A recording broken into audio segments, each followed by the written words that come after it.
வந்து Musk multipurpose clean liquid. இது எதுக்கெல்லாம் யூஸ் பண்ணலாம்னா, இப்போ பார்த்தீங்கன்னா தெரியும் மஸ்க் யூஸ் பண்ணுறது tiles, chimney, rack, sink, fan, exhaust fan, gas stove, tap fitting, wall floor, tiles, WC, marble, granite, mosaic floor, glass, powder coated panel boards, wooden, window, doors, table, painted surface, wooden furniture, fridge, mixer, micro oven, அப்புறமா puja vessel, Pooja பாத்திரம், அது இல்லாமல் இந்த கிரானைட்டில் இங்கே ஏதாவது கொட்டினால பண்ணலாம். இது எப்படி யூஸ் பண்ணோம்னா, பாட்டில் நல்லா குளிக்கணும், நல்லா ஷேக் பண்ணிக்கணும். இதை இப்படி பண்ணிக்கலாம், ஃபுல்லாக ஷேக் பண்ணணும். பாருங்கள், மூடி தந்துட போது உஷாராக பண்ணுங்க.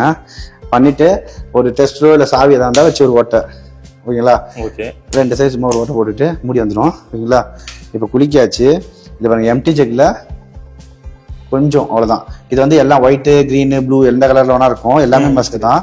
இது பார்த்தீங்கன்னா இவ்வளோ பண்ணிட்டு முதல்ல லிக்விட் ஊற்றிட்டு அப்புறம் தண்ணி ஊற்றணும். பாருங்க, அது அளவு எதுவும் இருக்குது. நீங்க ஒரு ஜெக்கு ஊத்திக்கலாம் தண்ணி. ஆமா, நீங்க கொஞ்சம் ஸ்ட்ரெயின் அதிகமா இருந்ததுன்னா அரை ஜெக்கு ஊத்தினா போதும். நான் மூடியை திருப்பி மூட்டேன். இந்த மாதிரி ஸ்ப்ரே பாட்டில போட்டு வச்சுக்கோங்க.